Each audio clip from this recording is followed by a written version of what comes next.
Olá, boa tarde. Casos de pessoas presas e condenadas injustamente por causa do reconhecimento fotográfico se repetem em todo o país. De olho nessa situação, o Conselho Nacional de Justiça criou um grupo de trabalho e pretende apresentar uma série de medidas, entre elas um anteprojeto de lei com diretrizes para a modificação do Código de Processo Penal, que é de 1941. A discussão em torno do assunto é um dos destaques do Jornal da Justiça de hoje. Vamos aos demais. Em evento promovido pela Associação Paulista de Magistrados, ministro Luiz Fux fala sobre como uma recuperação judicial eficiente pode salvar empresas e empregos. Suspeito de desvio de verbas públicas. Com autorização da Justiça, prefeito de Rio Largo, em Alagoas, Gilberto Gonçalves, é preso pela Polícia Federal. O prefeito estaria atrapalhando as investigações. E ainda, podcast Supremo na Semana, estreia quadro Relembre Nossa História.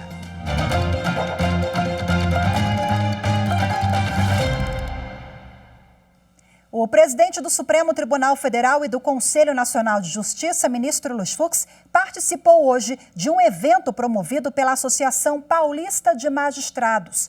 Ele falou como a Justiça brasileira tem conduzido os processos de recuperação judicial de empresas com enfoque na função social e no desenvolvimento econômico do Brasil.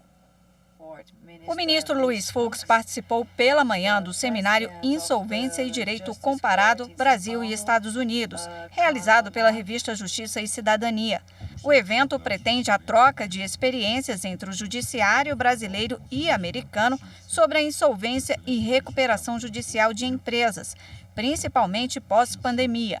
No encontro, o ministro lembrou que a Justiça tem adotado mecanismos menos burocráticos e mais eficientes para manter as empresas e os postos de trabalho em momentos de escassez econômica. A recuperação judicial é um grande instituto, porque ao invés de nós valorizarmos as falências, nós estamos valorizando um instituto que o próprio nome em Iures indica que é a recuperação judicial, a fim de permitir a manutenção da fonte produtora, do emprego, dos trabalhadores, dos interesses dos credores, promovendo assim a preservação da empresa, sua função social e o estímulo à atividade econômica. Então, é uma definição perfeita, porque a recuperação judicial, ela no fundo, ela visa um grande consenso sobre a repactuação da dívida, dos negócios. Na ocasião, o ministro também falou sobre a importância de garantir uma decisão rápida sobre o futuro dos credores e devedores, com a ajuda da inteligência artificial e métodos alternativos de solução de conflitos, proporcionando um ambiente seguro para atrair investidores e desenvolvimento ao país.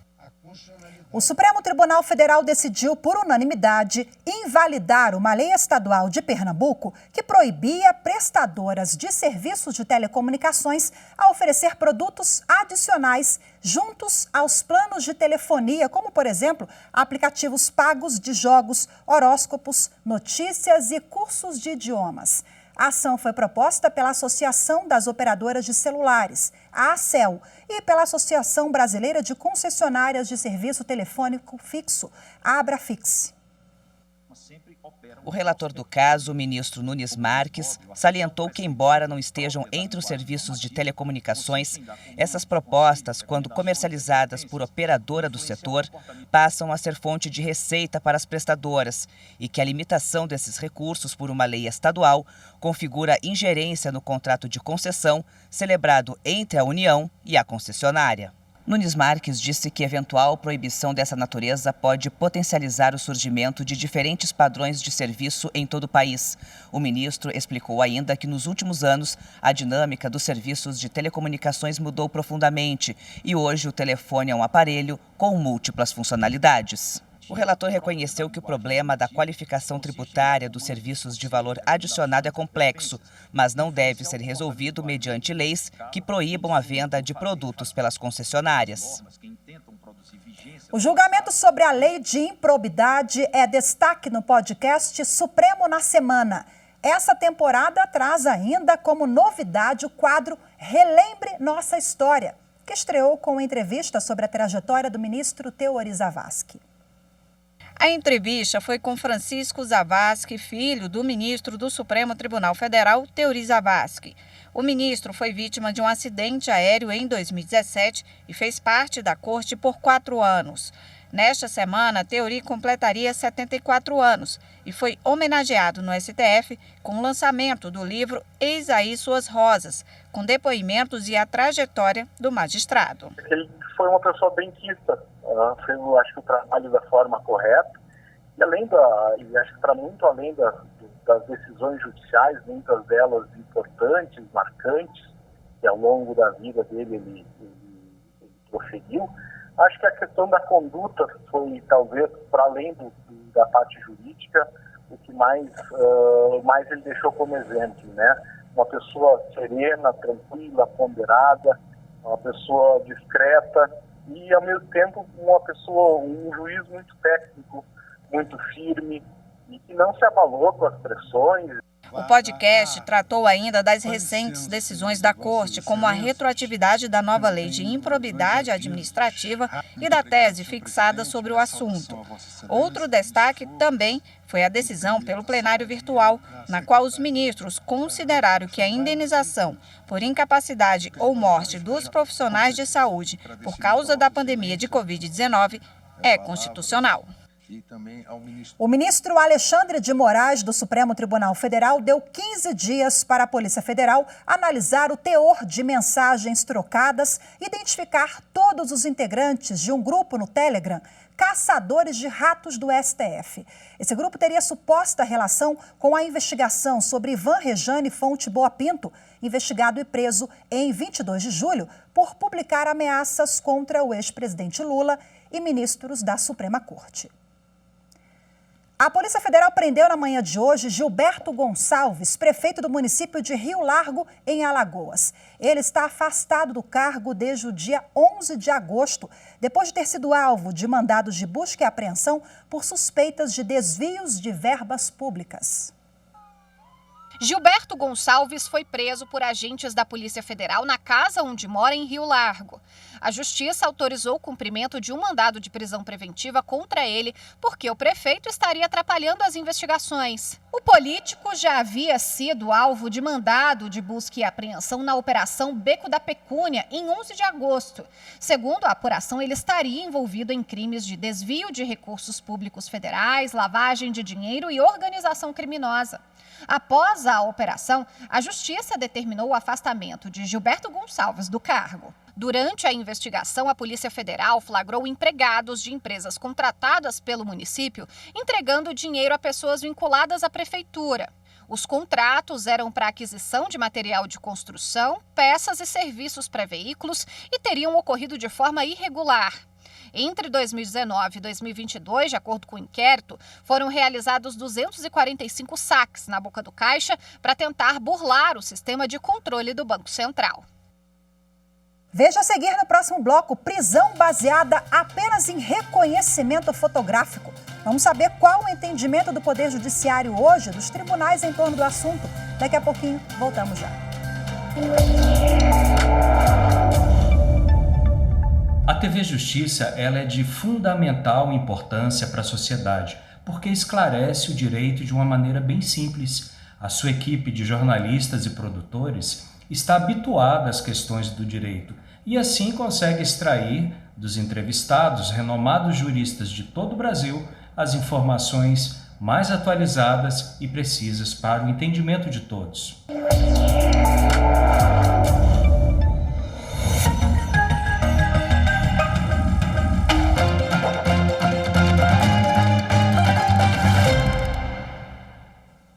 O Conselho Nacional de Justiça vai apresentar um anteprojeto de lei com regras para reconhecimento pessoal de suspeitos. O reconhecimento equivocado é considerado uma das principais causas de prisões e condenações injustas no Brasil. Além de punir inocentes, muitas vezes isso impede que as pessoas realmente culpadas paguem pelo crime. Peço que meu processo seja revisado, pois estou sendo punido por algo que não cometi. A carta foi endereçada ao Supremo Tribunal Federal por um homem que estava preso. No documento ele explica que foi abordado por policiais que presumiram que ele havia participado de um assalto. Só que no dia do crime, o homem estava em outro ponto da periferia de São Paulo. Esse caso foi em 2018. O homem preso na época tinha 23 anos, é negro e trabalhava como pedreiro. Na hora da abordagem, ele corria por causa da chuva. Os policiais tiraram uma foto dele e encaminharam para as vítimas do assalto, que disseram se tratar do assaltante. O pedreiro acabou condenado a 8 anos de prisão e passou 4 anos na cadeia em regime fechado. Ele só foi solto em fevereiro deste ano, depois que o STF entendeu que não havia provas e que o reconhecimento por WhatsApp é ilegal. Os casos se repetem. No Rio de Janeiro, Gustavo Nobre ficou 1 ano na cadeia acusado de roubo de carro. Em Minas Gerais, Eugênio Fiuza passou 17 anos na prisão, condenado por um estupro. Os dois eram inocentes, mas foram reconhecidos equivocadamente pelas vítimas, assim como Thiago de Souza, acusado de participar de um assalto em São Vicente, litoral de São Paulo. Thiago ficou 8 meses preso e, mesmo depois de solto, a foto dele continuou no banco de dados da delegacia. Minha vida estacionou, não consigo mais emprego, minha mãe foi demitida por causa que tinha que ficar me visitando, então ela foi mandada embora do serviço dela. Diante desse cenário, o Conselho Nacional de Justiça criou um grupo de trabalho e pretende apresentar uma série de medidas, entre elas um anteprojeto de lei com diretrizes para a modificação do Código de Processo Penal, que é de 1941.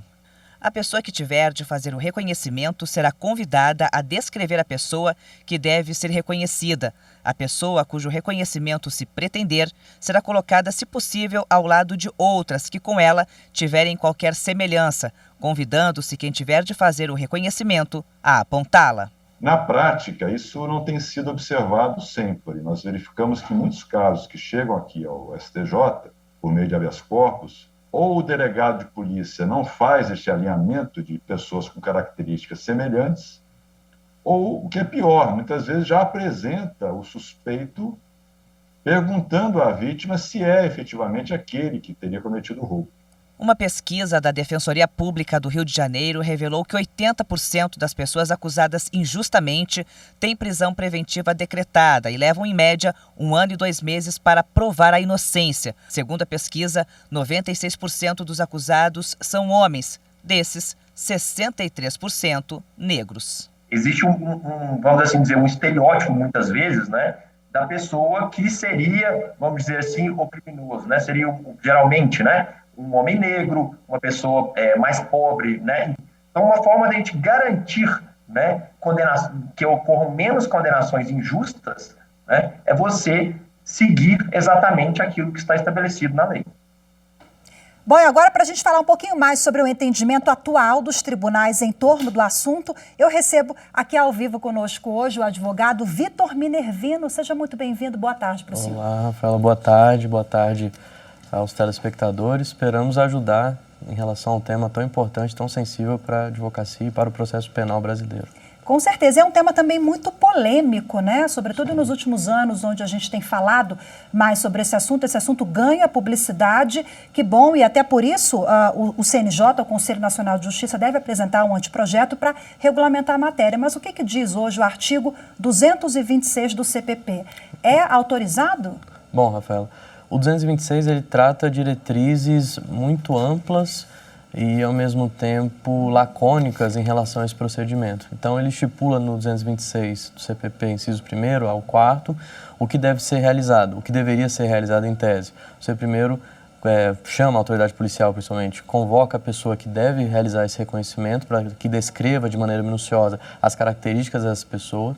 Na sequência, o indivíduo que é investigado ou suspeito, ele é submetido a uma sala ou a um local próprio com outras pessoas com características físicas semelhantes para que esse indivíduo, a vítima, possa, de fato, realizar o reconhecimento. Então, resumindo, né, as ideias do inciso 1º até o inciso 4º, esse é o procedimento quando, evidentemente, a vítima ou a pessoa que deva realizar o reconhecimento, pode ser uma testemunha, eventualmente, se sinta ameaçada, é possível que a pessoa a ser reconhecida e o que a reconhece podem ficar em cômodos distintos, para evitar, né, um constrangimento ou uma dor. Então, você tem cerca de diretrizes, e o próprio inciso ali primeiro fala, né, que o reconhecimento ele deve operar se possível, e isso acabou gerando uma ideia de conveniência e oportunidade nos casos concretos, e isso acabou gerando abusos, que a gente até viu aqui, acompanhamos na TV Justiça. Então,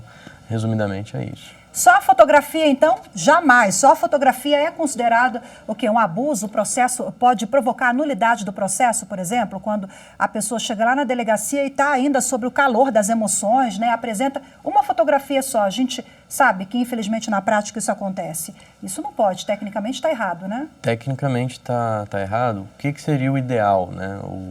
O correto, o adequado? Que esse reconhecimento fotográfico, primeiro, não fosse feito, né? O preferencial é o reconhecimento pessoal, mas ainda que seja feito, você colocar fotografias de pessoas com características semelhantes. Eu chamo a atenção para, né, o nosso amigo telespectador de que existe uma técnica chamada de show-up, que infelizmente é usada, né, de maneira indevida, em que as autoridades policiais colocam tão somente a foto do suspeito, né, quando adolescente, por exemplo. Então, muitas vezes a vítima, né, acaba respondendo ali no susto, sem muitas vezes ter a certeza, né, de quem seja o autor do delito. Então, Doutor Minervino, e como é que vem sendo o entendimento nos tribunais, em linhas gerais, sobre esse tema? Porque o STJ já se pronunciou, Supremo também e agora a CNJ. Sim, eu costumo separar em um marco, né, em termos assim, de marcos temporais, antes da pandemia, durante e atualmente, né, em relação à pandemia. Antes da pandemia, você tinha o STJ e o Supremo com diretrizes no sentido de que, olha, a desobediência do artigo 226, ela gera uma mera irregularidade, ou seja, não é necessariamente e obrigatoriamente uma nulidade.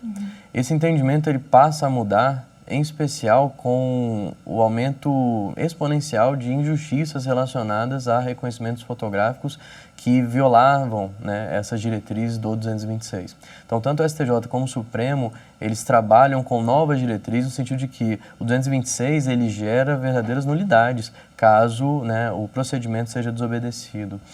O reconhecimento por si só ele não gera a chamada certeza de autoria. O processo penal ele é separado, até para que o nosso amigo ouvinte aqui, telespectador, entenda bem, o processo penal ele é dividido em dois flancos, autoria e materialidade.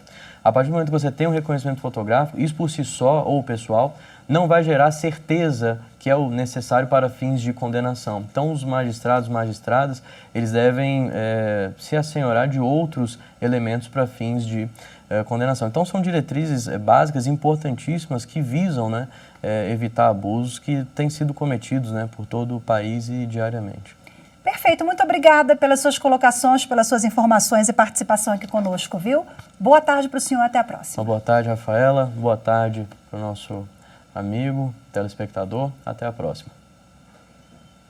E você vai ver a seguir no próximo bloco, jornalistas que vão cobrir as eleições de outubro passam por curso de capacitação promovido pela Escola Judiciária do Tribunal Superior Eleitoral. Os detalhes daqui a pouquinho, voltamos já. TV Justiça não é só importante, ela é essencial, porque ela ajuda a aumentar a transparência no Poder Judiciário, que é uma ferramenta da democracia, e também ajuda a elucidar temas que são muito importantes, são discutidos no bojo do Poder Judiciário e muitas vezes acabam não tendo o espaço que merecem dentro da grande mídia.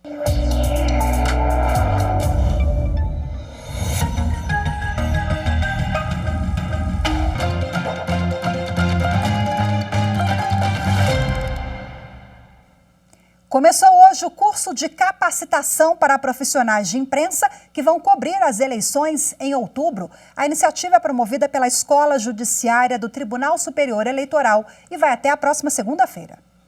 O curso vai tratar de temas como o funcionamento do sistema eleitoral brasileiro, a organização das eleições e o combate à desinformação. A capacitação vai ser ministrada no formato de ensino à distância. Além de assistir às aulas, os participantes vão poder interagir por meio de um chat. O curso tem duração de 15 horas e, ao final, tem certificado de participação. Primeira Corte de Justiça brasileira inaugurada no século XXI, o Tribunal Regional Federal da 6ª Região foi instalado na última sexta-feira em Belo Horizonte. Na cerimônia também foram empossados os novos desembargadores federais da primeira composição da Corte. O evento contou com a presença de autoridades dos 3 poderes e de personalidades do mundo jurídico e político, entre elas o presidente Jair Bolsonaro, os presidentes do Supremo Tribunal Federal, ministro Luiz Fux, do Senado, Rodrigo Pacheco, e o primeiro vice-presidente da Câmara dos Deputados, Lincoln Portela, o Procurador-Geral da República, Augusto Aras, e o presidente do Conselho Federal da Ordem dos Advogados do Brasil, Beto Simonetti. A solenidade foi conduzida pelo presidente do Superior Tribunal de Justiça e do Conselho da Justiça Federal, ministro Humberto Martins. Um momento histórico desde a criação da Constituição Federal de 88, é o primeiro tribunal instalado com a sua composição completa, cumprindo o preceito constitucional, jurisdição efetiva em favor da cidadania, uma jurisdição de mãos dadas com os cidadãos e cidadãs deste país, e nós ficamos felizes. Um sonho que se tornou realidade. Na cerimônia, também tomaram posse os novos desembargadores federais da primeira composição do TRF6.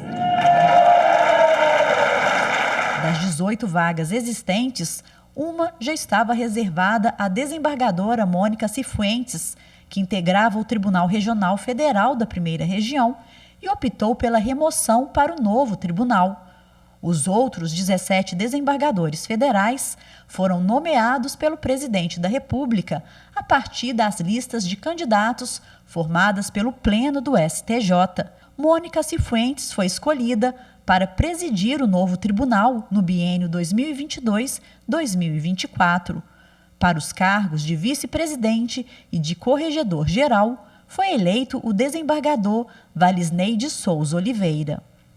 É o desafio de criar um tribunal novo, de criar um tribunal do zero, né? Ainda mais na minha terra, que eu sou mineira, nasci aqui, então não tinha como eu fugir a esse chamado de Minas, que realmente aquilo que eu falei no meu discurso é o que eu sinto. Eu sinto que nós podemos criar um novo paradigma de justiça aqui em Minas Gerais. E nós realmente vamos fazer desse tribunal um tribunal que seja referência no cenário nacional. Resultado do desmembramento do Tribunal Regional Federal da Primeira Região, o TRF6 atende à necessidade de descentralizar a Justiça Federal para agilizar o julgamento de processos nesse ramo do Poder Judiciário, por meio de uma melhor distribuição da carga processual na segunda instância. A nova corte vai desafogar o Tribunal Regional Federal da Primeira Região, que detinha a competência jurisdicional sobre 14 unidades da federação e quase metade, 46% dos municípios brasileiros, o que equivale a 80% do território nacional. Minas Gerais corresponde a cerca de 30% desse acervo processual. A mobilização do Superior Tribunal de Justiça e do Conselho da Justiça Federal para a criação do TRF6 teve início sob a presidência do ministro do STJ, João Otávio de Noronha, no biênio 2018-2020. Em agosto de 2020, no final da gestão de Noronha, o projeto de lei de autoria do STJ, que criou o TRF6, foi aprovado pela Câmara dos Deputados. Graças a Deus, foi um sonho realizado, concretizado. Era um ideal de justiça criar o TRF6 para melhorar a eficiência da Justiça Federal, tendo em vista a sobrecarga que se encontrava o TRF1. E aconteceu, e que bom que aconteceu. O empenho institucional para concretizar a nova corte continuou a ser prioridade ao longo da gestão de Humberto Martins. Como resultado, o Senado aprovou a proposta de criação do TRF de Minas Gerais em setembro de 2021 e a sanção presidencial ocorreu no mês seguinte. Vida longa e sucesso aos novos desembargadores federais e muita prosperidade ao novo e já imponente Tribunal Regional Federal da 6ª Região. Hoje ficamos por aqui. Muito obrigada pela sua companhia. Ótima tarde, excelente semana para todos nós. Até amanhã. Tchau, tchau.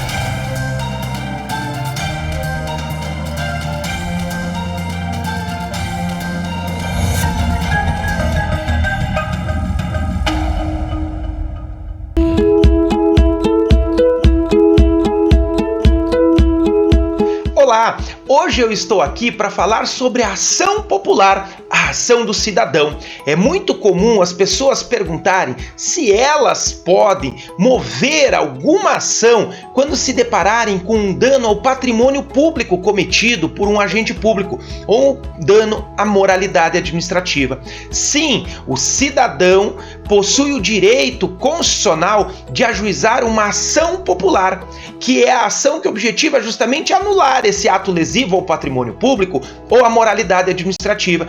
Esse cidadão estará isento de custas e honorários, porque ele estará fazendo um serviço à sociedade, ele estará ocupando o seu lugar como cidadão, fazendo o que nós chamamos de controle social da administração pública.